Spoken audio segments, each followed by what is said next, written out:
만들이니. 전능하사 천지를 만드신 하나님 아버지를 내가 믿사오며 그 외아들 우리 주 예수 그리스도를 믿사오니 이는 성령으로 잉태하사 동정녀 마리아에게 나시고 본디오 빌라도에게 고난을 받으사 십자가에 못 박혀 죽으시고 장사한 지 사흘 만에 죽은 자 가운데서 다시 살아나시며 하늘에 오르사 전능하신 하나님 우편에 앉아 계시다가 저리로서 산자와 죽은 자를 심판하러 오시리라. 성령을 믿사오며 거룩한 공예와 성도가 서로 교통하는 것과 죄를 사하여 주시는 것과 몸이 다시 사는 것과 영원히 사는 것을 믿사옵나이다. 아멘. 네, 할렐루야. 할렐루야. 우리 옆에 계신 형제 자매들께 함께 인사 나누며 예배 가운데로 나아갔으면 좋겠습니다. 환영합니다. 우리 한 번 더 인사해 볼까요? 잘 오셨습니다. 네, 축복합니다. 네, 주님께서 우리 가운데에 이 베풀어 주시는 이 이끌림 예배를 통하여서 하나님께서 오늘 또한 이 예배를 통하여서 새롭게 하여 주실 줄로 믿습니다. 풀은 시들고 꽃은 마르나 우리의 말씀은 주님의 말씀을 영원함을 기억하며 나아가길 원합니다. 우리 예배가 땅에 떨어지지 아니하고 주님께 온전히 연락되며 나아가길 원합니다. 주의 말씀은 영원합니다. 주의 말씀은 시들지 않습니다. 그분의 말씀은 우리 마음 가운데 영원히 함께 하실 줄로 믿습니다. 이 시간 함께 찬양하며 고백드리며 박수치며 주님께 영광 돌리며 나가는 시간 되길 소망합니다. 함께 찬양합니다.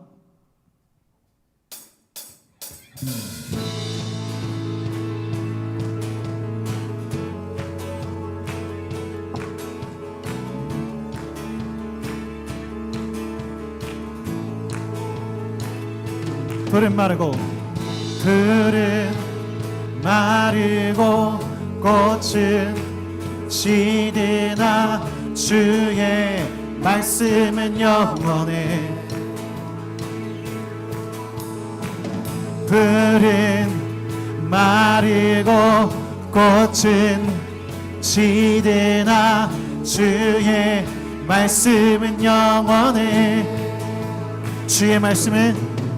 주의 말씀을 믿는 자 그의 구원을 얻으리. 주의 말씀을 행하는 자 그의 능력을 보게 되리라. 주의 말씀은 영원해. 주의 말씀은 영원해. 주의 말씀은 영원해. 영원해. 영원해. 주님의 말씀은 영원합니다. 할렐루야. 우리 주님께 우리 마음을 고백드리며 나아갑니다. 풀은 마르고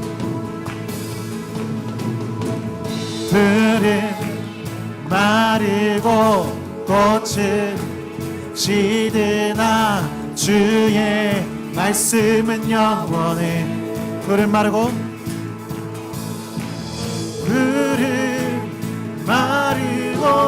꽃은 시드나 주의 말씀은 영원해. 주의 말씀을 믿는 자 그의 구원을 얻으리.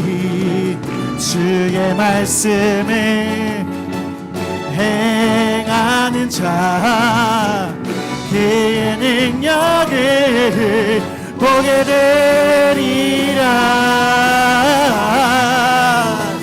주의 말씀은 영원해. 주의 말씀은 영원해. 주의 말씀은 영원해.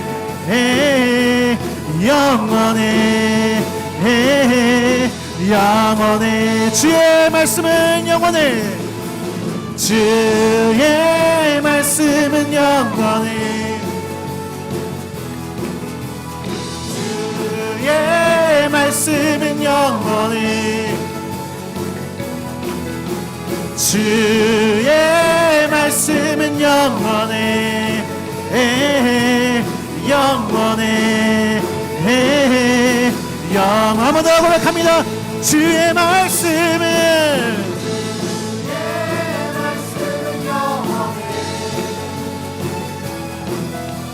주의 말씀은 영원해. 주의 말씀은 주의 말씀은 영원해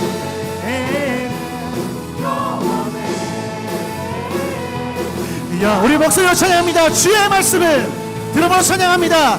주의 말씀은 영원해. 주의 말씀은 영원해.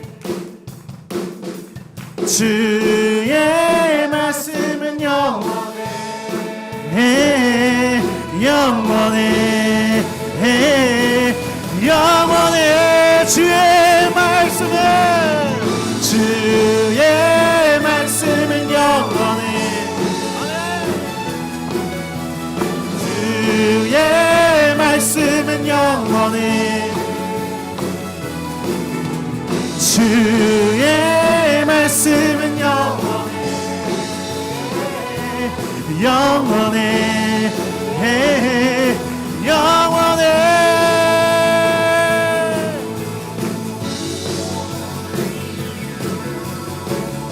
우리 주의 말씀은 영원합니다.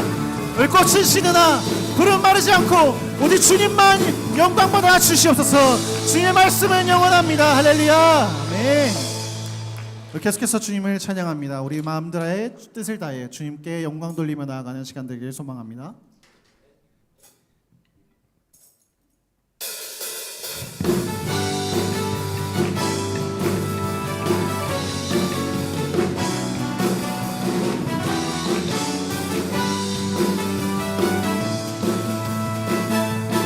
주 이름 그 능력 있도다 난 믿네. 그 이름 예수의 그 이름 부를 때 새 생명 얻었네. 마귀는 떠나가고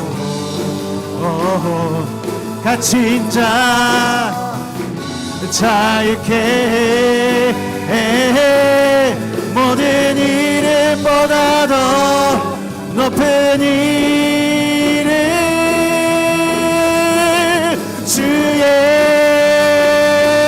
예수.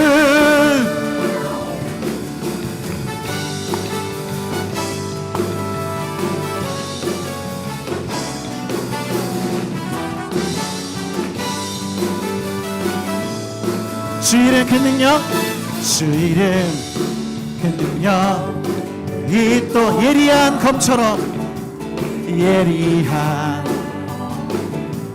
검처럼 예수의 그 이름 예수의 그 이름 외치며 일어나 나가세. 원수는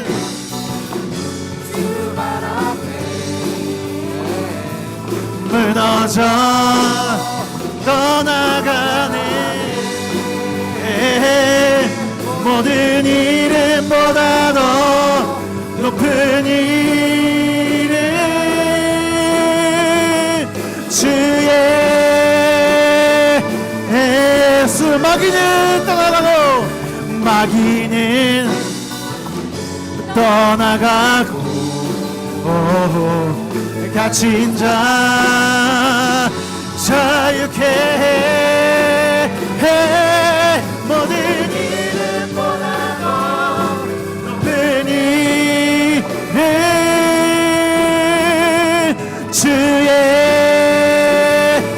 더 전심을 다해 고백합니다. 원수는 주발 앞에, 원수는 주발 앞에 무너져 떠나가네. 모든 이름보다도 높은 이름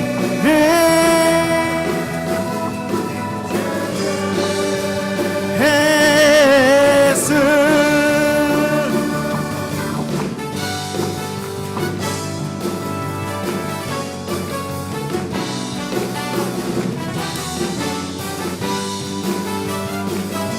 우리 그 신주님께 영광과 박수와 함께 올려드리며 나아갑니다. 할렐루야. 아멘. 주님 찬양합니다. 아멘. 우리 자리에 앉아서 주님을 계속해서 찬양드립니다.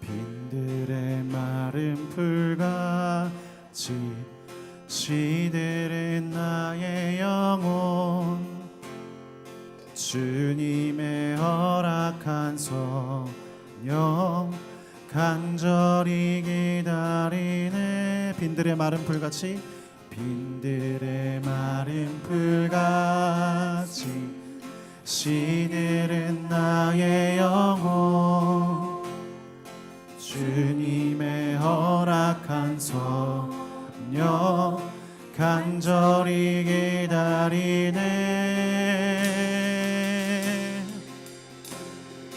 가물어 메마른 땅에 단비를 내리시듯 성령의 단비를 부어 새 생명 주옵소서.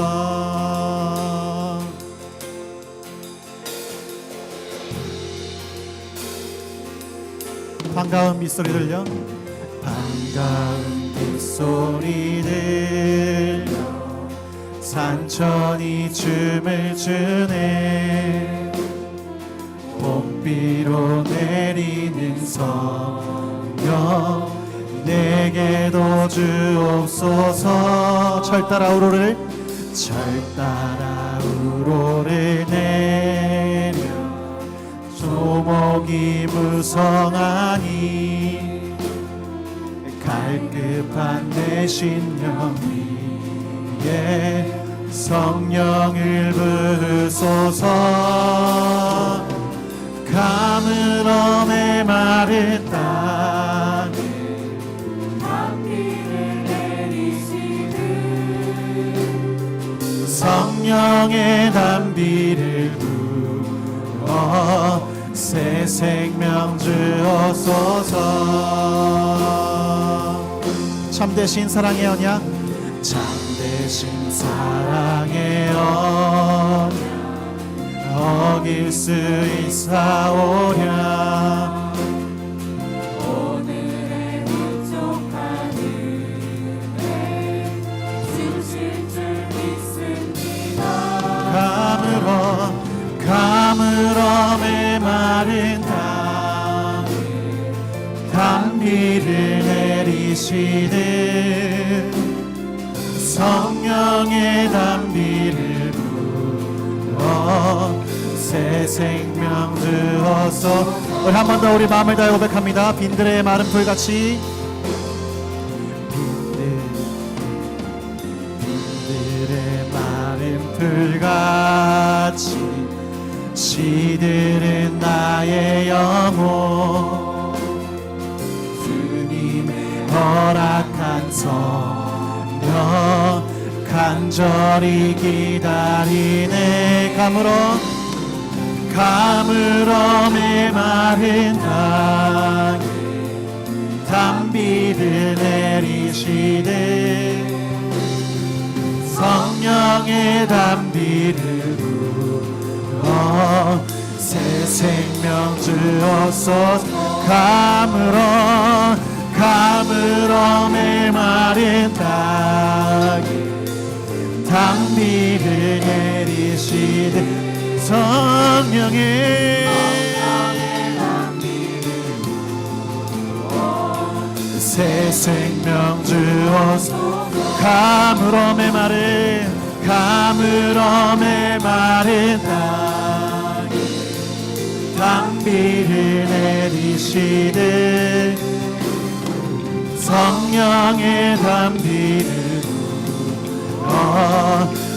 우리 한 번 더 고백하며 나아갑니다. 가물어 메마른 땅에 가물어 메마른 땅에 단비를 내리시네 성령의 단비를 새 생명 주옵소서.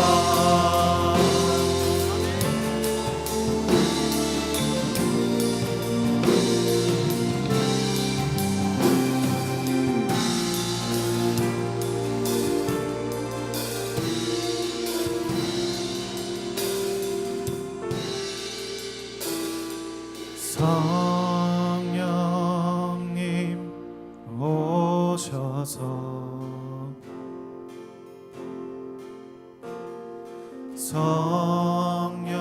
성령님 오셔서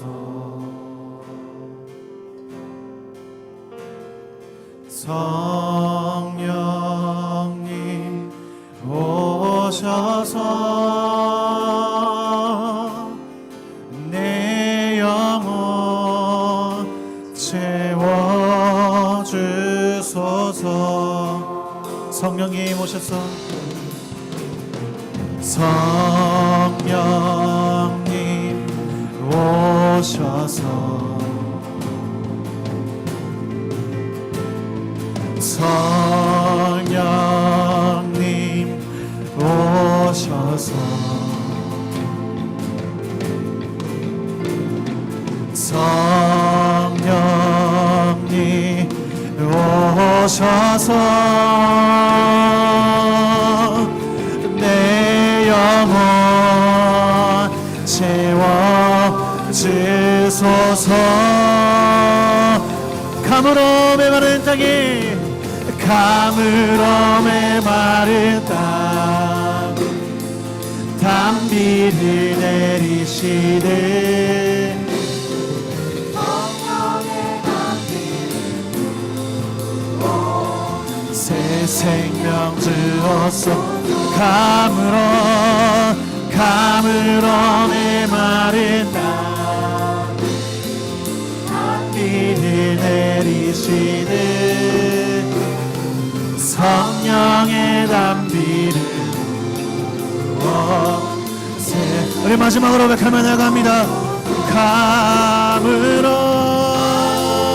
메마른 땅에 단비를 내리시되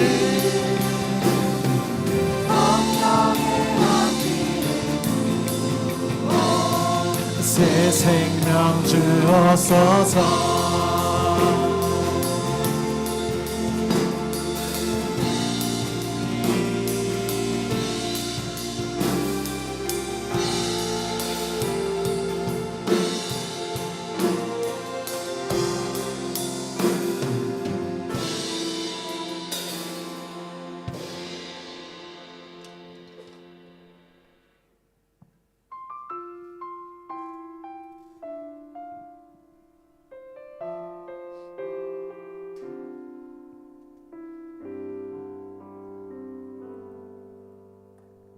허무한 시절 지날 때 깊은 한숨 내쉴 때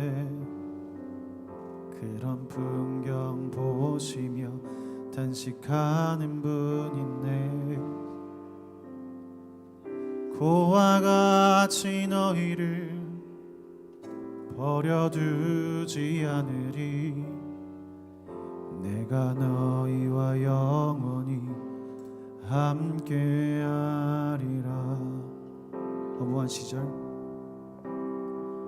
허무한 시절 지날 때 깊은 한숨 내쉴 때 그런 풍경 보시며 단식하는 분이네. 고와 같이 너희를 버려두지 않으리. 내가 너희와 영원히 함께하리라.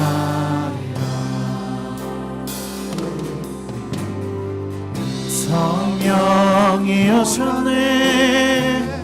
성령이 오셨네. 내 주에 보내신 성령이 오셨네. 우리 인생 가운데 친히 찾아오셔서 그 나라 꿈꾸게 하시네.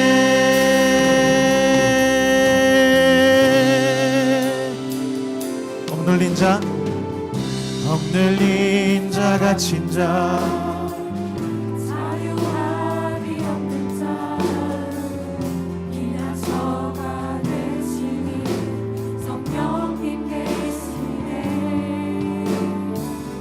주의 영이 계신 곳에 참 자유가 있다니 진리의 영이신 성령이 오셨네. 성령이 오셨네. 성령이 오셨네. 내 주에 보내신 성령이 오셨네. 우리 인생 가운데 친히 찾아오셔서 그 나라 꿈꾸게 하시네. 성령이 오셨네. 성령이 오셨네. 성령이 오셨네. 내 주에 보내신 성령이 오셨네. 우리 인생 가운데 친히 찾아오셔서 그 나라 우리 한 번 더 조심히 다여 들며 나갑니다. 성령이 오셨네. 성령이 오셨네. 성령이 오셨네. 보내신 성령이 오셨네. 우리 인생 가운데 친히 찾아오셔서 그 나라 우리 전심을 다여 즐게 고백드리며 나갑니다. 성령이 오셨네. 성령이 오셨네. 성령이 오셨네. 성령이 오셨네. 우리 인생 가운데 친히 찾아오셔서 그 나라 우리 마지막으로 고백합니다. 성령이 오셨네.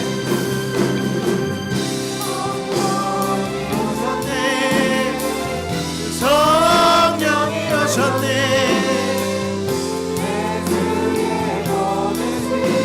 성령이 오셨네. 우리 가운데 친히 찾아오셔서 그 나라 우리 이 시간 함께 전심을 다하여 기도하며 나갔으면 좋겠습니다. 이 시간 성령 하나님을 이 예배 가운데 초청드리며 우리 마음의 순실 가운데에 성령 하나님 임재하여 주시옵소서. 성령이 하나님 이 시간 우리 예배 가운데 임재하여 주시옵소서. 그런 마음으로 함께 고백드리며 나아갑니다. 이 시간 함께 주여 함께 외치고 우리 마음을 주님께 드리며 이 예배를 위탁드리며 함께 나갑니다. 주여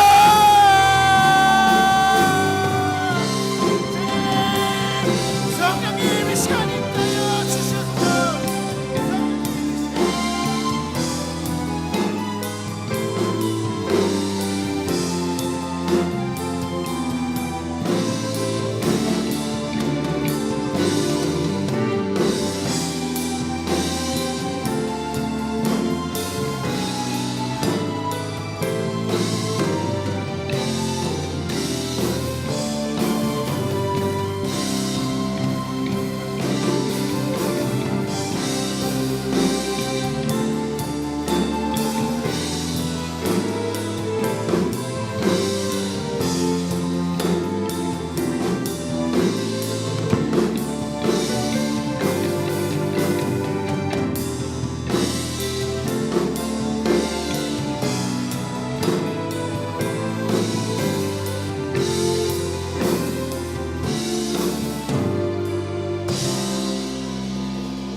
하나님 아버지 감사합니다. 올해 우리 성산교회가 64주년을 맞이하게 하신 걸 진심으로 감사드립니다. 지금까지 지켜주시고 함께해 주신 은혜를 기억하면서 앞으로도 하나님께 기쁨이 되는 교회가 되길 소망합니다. 곧 청년부 수련회가 있습니다. 청년부 수련회의 준비가 원활할 수 있게 해주시고 준비하는 사람들에게 지혜와 힘을 주시고 서로 잘 협력해서 기쁘게 준비할 수 있게 해주세요. 수련회를 통해 청년들이 더 가까워지고 무엇보다 하나님을 더 깊이 만나고 싶은 마음이 생길 수 있게 해주세요. 수련회 시간이 하나님께 더 가까이 가고 서로를 더 사랑하게 되는 귀한 시간이 되게 해주세요. 이 모든 걸 주님께 맡기며 예수님의 이름으로 기도드립니다. 아멘.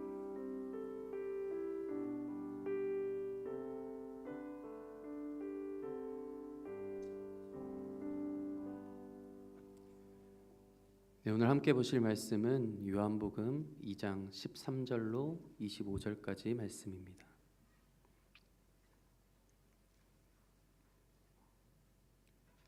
요한복음 2장 13절로 25절까지 말씀입니다. 네, 한 절씩 교독하신 후에 마지막 절은 함께 읽겠습니다. 유대인의 유월절이 가까운지라 예수께서 예루살렘으로 올라가셨더니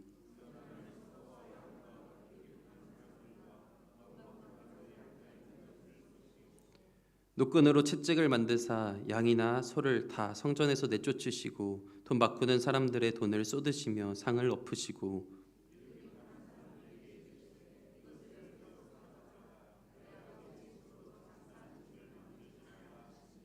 제자들이 성경 말씀에 주의 전을 사모하는 열심이 나를 삼키리라 한 것을 기억하더라.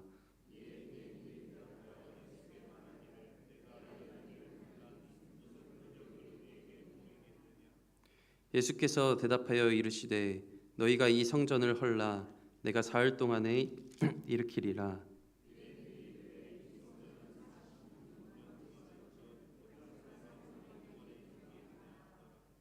그러나 예수는 성전된 자기 육체를 가리켜 말씀하신 것이라.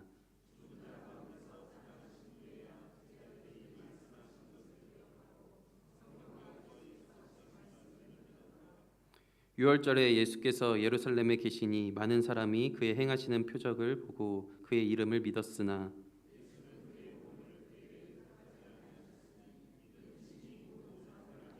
함께 읽겠습니다. 또 사람에 대하여 누구의 증언도 받으실 필요가 없었으니 이는 그가 친히 사람의 속에 있는 것을 아셨음이니라. 아멘. 오늘은 새로운 성전, 새로운 예배라는 제목으로 같이 말씀을 나누려고 합니다.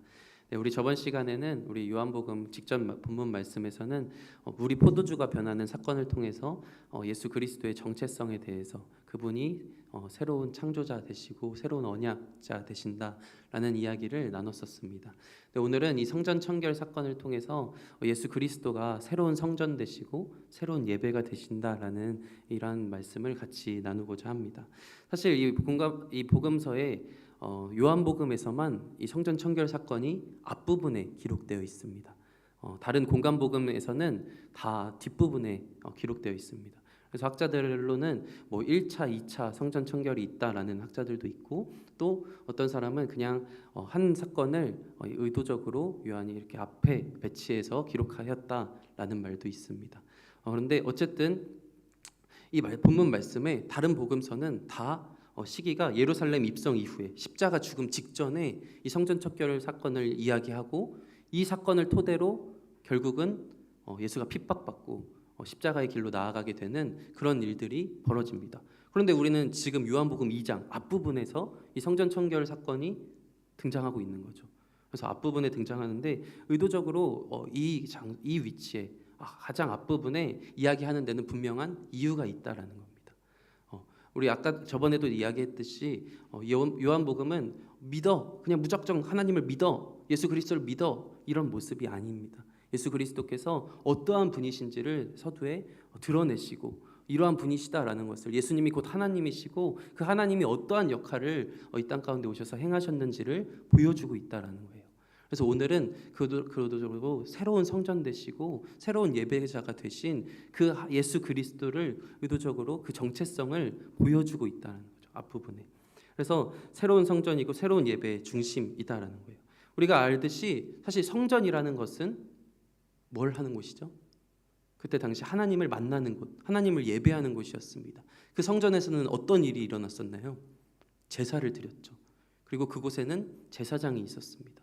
그런데 이 제사 또한 이 동물을 통해서 제사 드렸던 그 제사가 예수 그리스도께서 단번에 영원한 제사들이시고, 또한 사람의 제사장이었던 것이 예수 그리스도께서 대제사장 되시고, 그리고 하나님을 만나는 제한된 장소였던 이 성전이 곧 예수 그리스도로 하나님을 만나는 통로가 되었다라는 이 모든 것을 결국 예수 그리스도가 예배다라는 것을 드러내기 위한 오늘 본문이다라는 거죠.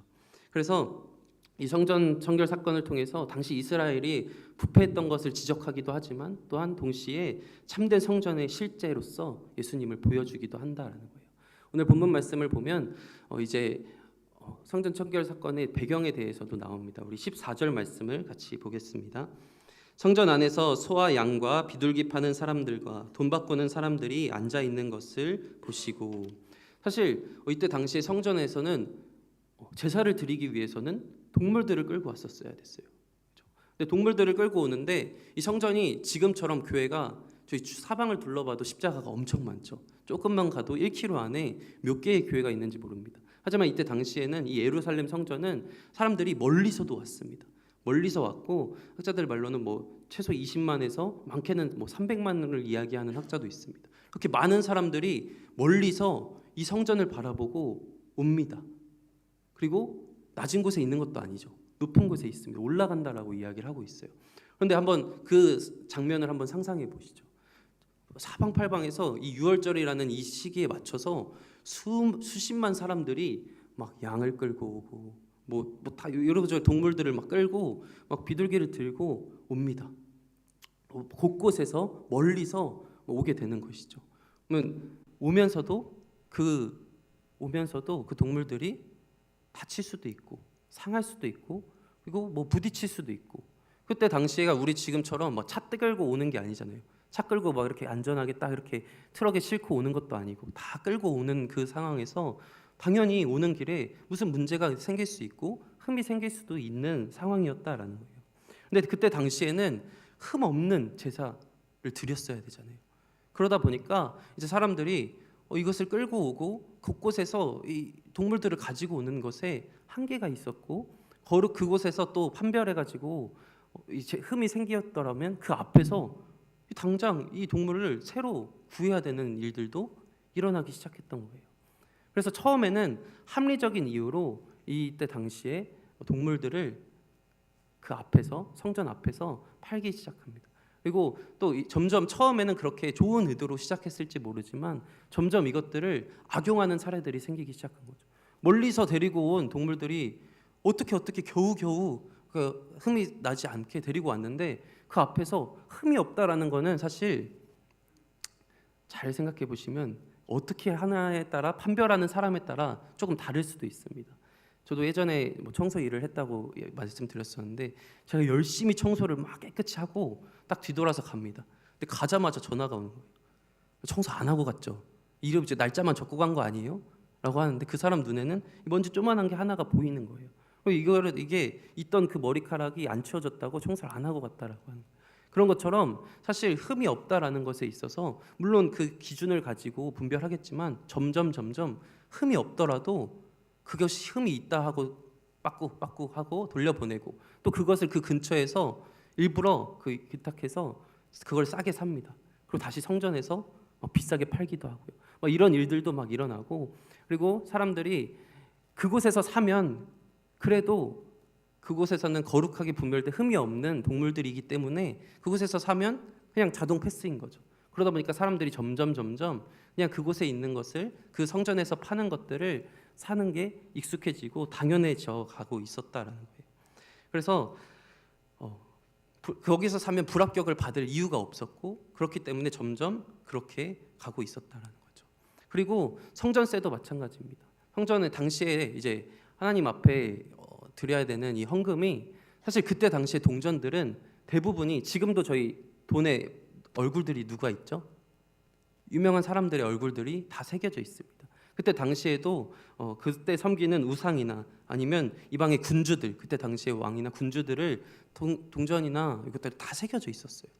그런데 이 하나님 앞에 드려야 하는 그 돈은 그런 것들이 새겨져 있지 않는 특별하게 구별된 돈이 필요했었습니다. 그래서 그 앞에서 환전을 했었어야 돼요. 근데 환전을 하려고 하면 이 사람들이 수수료를 그때 평균적으로 한 12%를 떼갔답니다. 근데 그거를 떼가고 그것을 좋은 일에 사용했으면 모르는데 점차 이 동물들도 그렇고 세금도 그렇고 환율하는 그런 세금도 그렇고 자신들의 그 권위를 유지하는데 사용하기 시작한 거예요. 이 제사장들의 모습이. 그러다 보니까 점점 이 성전이 아주 난리가 났습니다. 하나님을 예배하는 그곳에서 점점 처음에는 성전 밖에서 그런 일들이 이루어졌는데 점점 그것이 성전 안으로 들어오고 이방인의 뜰에서 예배하는 기도하는 그 장소에서 그런 일들이 막 일어나는 거예요. 그러다 보니까 진짜 이 도떼기 시장이 된 거죠. 그림 한번 보여주시겠어요? 그냥 간략하게 있는 제가 만든 건 아니고요. 그런데 보통 저기 보면 이방인의 뜰이라고 크게 있는 일부러 그 사진을 골랐습니다. 근데 이방인의 뜰에 수많은 이방인들이 와서 하나님을 예배해야 되는데 저 넓은 공간에서 다 그런 일들이 막 일어나고 있는 거예요. 동물 팔고 세금 환전하고 막 그런 일들이 성전 안에서 이제 일어나고 있는 겁니다. 그러다 보니까 예수님이 이 성전에 와서 그 성전을 보시고 저 같았어도 그걸 보고 화가 나셨겠죠. 그래서 막 다 뒤집어 엎으시는 그것이 바로 이 성전 청결의 사건입니다. 근데 만민이 기도할 공간은 없어지고 점점 상업적인 그리고 본인들의 이익을 추구하는 그런 일들이 우선시 되어 갔다라는 거예요. 근데 이것이 점차적으로 하나하나씩 타협되면서 이러한 일들이 생겼다라는 거죠. 처음에는 그냥 좋은 이유로 시작했던 그런 일들이 그리고 처음에는 그렇게 성전 안으로 들어오지 않았던 일들이 점점 편리에 의해서 사람들이 많이 이용하니까 점차적으로 그렇게 좋지 않은 모습으로 되었다라는 것이죠. 근데 사실 이러한 모습이 이 죄의 모습이 우리의 삶에 찾아올 때도 이런 것 같습니다. 점차적으로 하나씩 타협해 가다 보면 결국은 그 모습이 완전히 죄악 가운데 빠져 있는 그런 모습을 보게 된다라는 것이죠. 우리도 사실 처음에는 당연히 이것이 타당하고 이것이 맞는 것 같고 이것이 괜찮아 보여서 시작했던 그런 일들이 그리고 이 정도쯤은 괜찮지 않을까라는 그런 일들이 그래 이 정도는 괜찮겠다 타협하기 시작하면 또 그것이 반복되고 점점 더 깊숙이 들어와서 우리 마음 가운데 죄를 짓는 게 무뎌지고 그 죄악 가운데 거하는 그런 모습들이 우리 마음 가운데도 있다라는 거예요.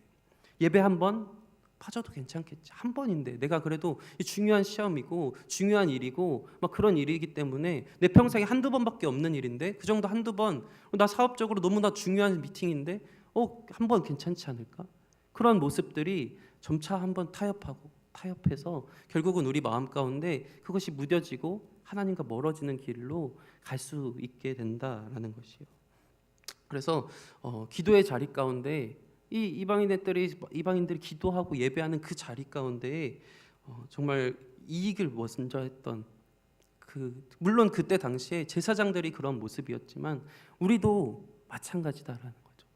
다른 사람들이 기도하고 다른 사람들이 신앙을 하는 것보다 그리고 내가 신앙의 자리에 있는 것보다 내 경제적인 이득이 더 우선시되고 나도 모르게 그것에 더 초점을 두게 되고 하나님을 예배하는 것보다 내 삶의 편리성과 내 삶의 이익이 조금 더 우선이 되는 그런 모습에 나도 모르게 조금씩 다가가고 있는 그런 모습들이 저도 있고 많은 사람들에게 그런 모습들이 젖어 있다라는 거예요.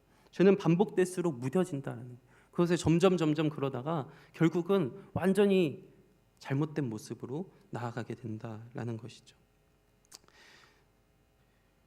저도 마찬가지였습니다. 그래서 참 하나님 앞에 설 때 나의 이익이 나의 편리성이 조금은 더 이 정도면 죄는 아닌데 그래도 나는 편리하고 이 정도면 죄는 아닌데 나한테 경제적인 이익이 확실히 많이 돌아오는데 그런 작은 일들이 반복돼서 쌓이다 보면 나중에 되돌아보니까 저도 모르게 죄 가운데 거하고 그 마지막에 결론의 모습만 보면 조금씩 다가왔던 그 모습이 결국은 죄를 짓고 있던 그 모습을 보게 되었습니다.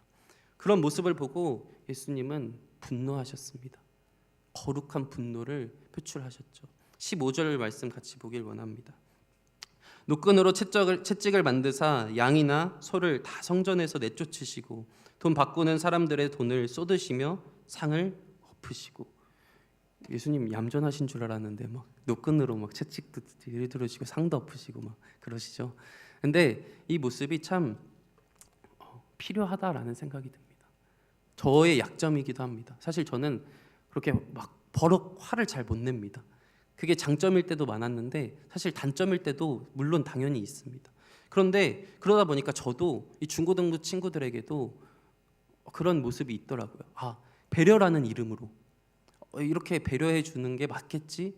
그 사람도 그런 사정이 있으니까 그런 모습이 있으니까 이 정도는 배려해 주는 게 맞나?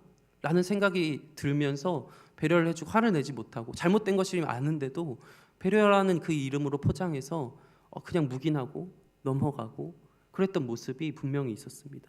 하지만 예수님은 거룩한 그 모습에 잘못된 모습에 있어서는 불의를 묵인하지 않으셨다는 거예요. 불의를 묵인하지 않고 용납하지 않고 그 모습을 보고 분노하셨다라는 거예요. 우리도 저희 스스로 자신에게도 그런 모습이 필요하다라는 거예요. 잘못된 모습에 있었을 때 스스로 내가 그 모습에 보면서 그 타협하는 모습이 아니라 그 타협하는 나의 자신을 보고 거룩한 분노를 일으켜서 하나님 앞에 다시금 설 수 있는 그 분노가 있어야 한다라는 거예요.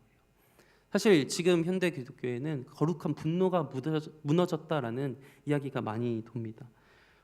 다 괜찮아 좋은 게 좋은 거지라고 넘어가다 보니 정말 이 잘못된 것에 있어서 그렇게 타협하고 넘어가는 그런 모습들이 있다라는 것이죠. 하지만 예수님은 그런 모습에 있어서 절대 용납하지 않으셨고 묵인하지 않으셨고 분노하시고 화를 내셨다라는 거죠. 그 세상 사람들에게 한 것이 아니라 예수를 믿는다, 하나님을 믿는다라고 했던 그 하나님의 자녀들이 그러한 모습을 하고 있는 것이 도저히 납득이 되지 않기 때문에 화를 내신 겁니다. 우리도 하나님 안에서 하나님이 보실 때 거룩하지 않는 그런 모습을 볼 때 거룩한 분노가 일어나야 되고 그것에 대하여 이야기할 수 있어야 되고 내 스스로도 그것에 대하여 반응할 수 있어야 한다는 것이죠. 그래서 16절에 어떻게 예수님이 말씀하셨습니까? 비둘기 파는 사람들에게 이르시되 이것을 여기서 가져가라. 내 아버지의 집으로 장사하는 집을 만들지 말라라고 이야기하셨습니다. 내 아버지의 집으로 장사하는 집을 만들지 말라라고 이렇게 화를 내시면서 그것에 대하여 확실히 분노하셨다는 거예요. 이것은 단순한 감정의 폭발이 아니다라는 거죠.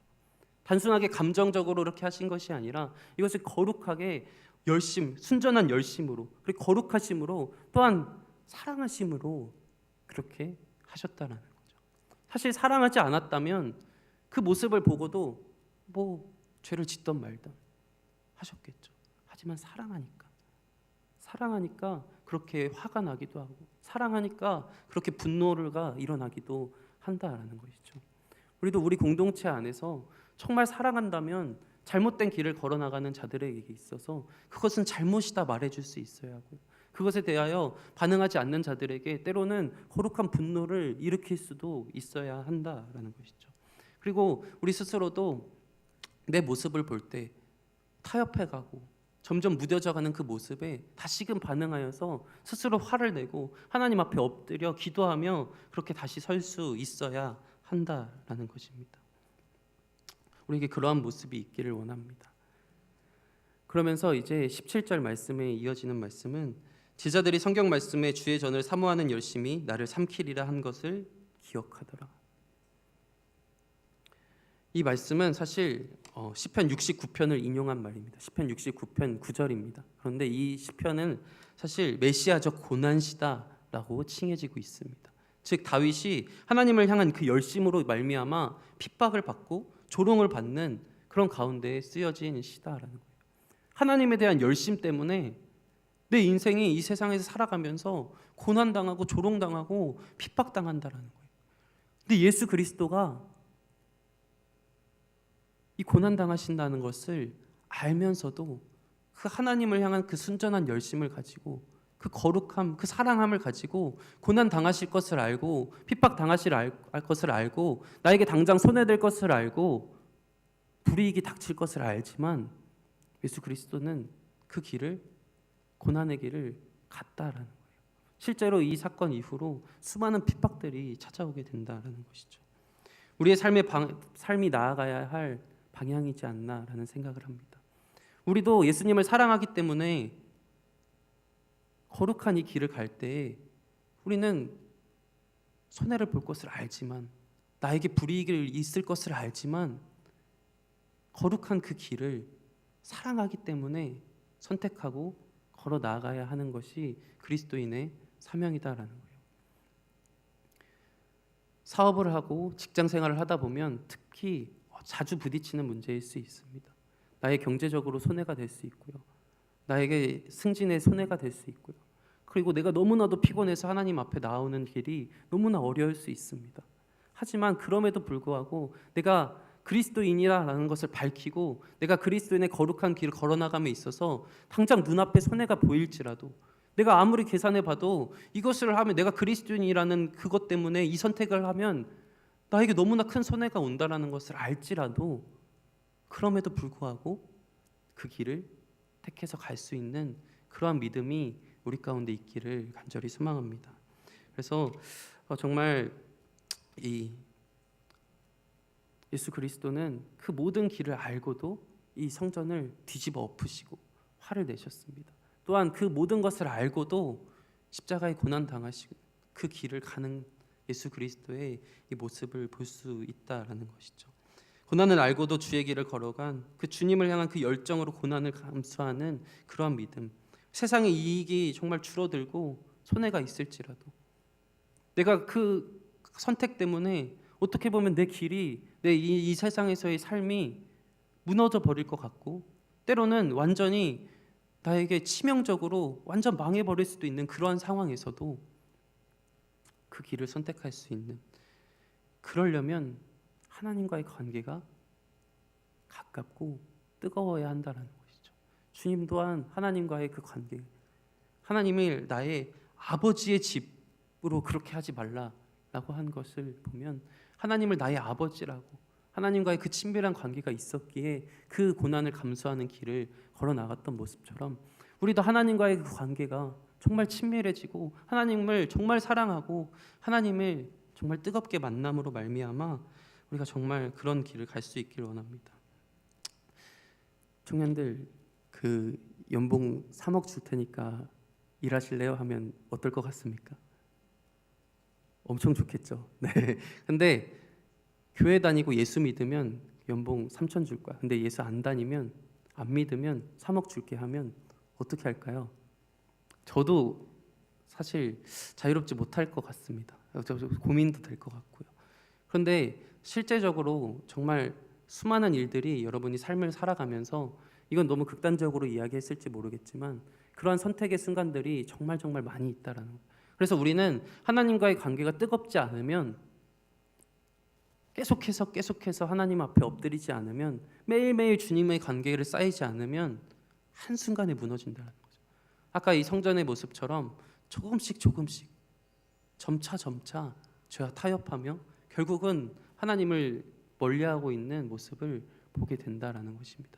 그래서 여러분이 정말 매일의 삶 가운데 하나님의 말씀을 묵상하고, 매일의 삶 가운데 하나님 앞에 기도하고, 매일의 삶 가운데 하나님과 더욱더 친밀해질 수 있는 우리 모든 청년들과 성산교회 교인분들이 되기를 간절히 소망합니다. 우리 18절 말씀 봅니다. 이에 유대인들이 대답하여 예수께 말하기를 내가 이런 일을 행하니 무슨 표적을 우리에게 보이겠느냐. 이것을 읽으시면서 긍정적인 반응처럼 느껴지시나요? 부정적인 반응처럼 느껴지시나요? 네, 부정적인 반응이죠. 이 유대인들이, 아니 너가 뭔데 성전을 뒤엎어? 너가 하나님이 그렇게 시킨 거면 너가 그런 표적을 한번 보여봐.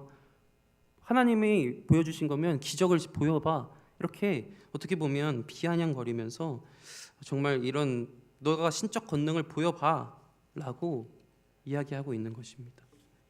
그러한 모습에 예수님이 반응하시는 것은 19절 말씀입니다. 우리 19절 말씀 다 같이 읽겠습니다. 예수께서 대답하여 이르시되 너희가 이 성전을 헐라 내가 사흘 동안에 일으키리라. 네, 이 성전을 헐라라고 말씀하셨습니다. 예수님이 다시금 처음 서두에 말씀드렸듯이 예수님이 이 성전을 허시고 사흘 만에 다시 일으키신다라는 사실을 우리는 이 사흘이라는 메시지 때문에 더 잘 알고 있죠. 예수님이 자신이 성전 되심을 가리킴이라라고 있던 이 성경 말씀처럼, 그리고 사흘 만에 부활하셔서 그 성전을 완성하신 그 모습처럼 이 핵심 진리를, 이것이 바로 신적인 권위다라는 것을 예수님은 보여주셨습니다.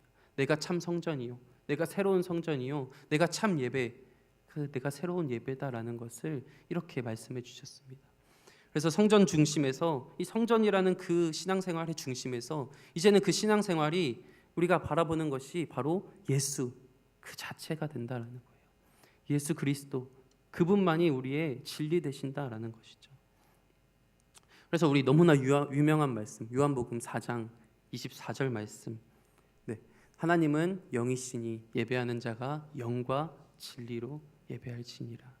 우리는 정말 이 성령 하나님 그리고 예수 그리스도 그 진리 그 자체를 예배하는 자가 되었다라는 것입니다.